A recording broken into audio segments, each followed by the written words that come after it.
It's always good to watch you on TV, even when you're not on our show. I just love watching you on TV. That was a really extraordinary moment, and it's a shame for journalism, but you did the veterans proud in this country.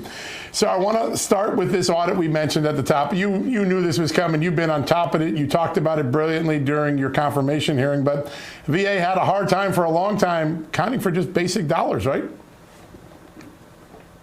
They have, and y'all have been such a good to be on top of this and following it. Look, this was frankly came down to more or less a political, I would just almost call it an extortion toward the end last year, because it came out between the time of the hearings and the appropriations process and the end of the year, run up to a shutdown. And so they just basically had no real accountability for what they're doing. The money, they wasn't sure where to get it. And so all of a sudden they just started asking for money in vast amounts. And the IG report simply confirms what most of us knew, was that they shouldn't have ever been asking for it. There was an overreach in what they were doing, but it showed something deeper, John. Now, this is what I want to talk about that I've been dealing with for about 6 weeks now.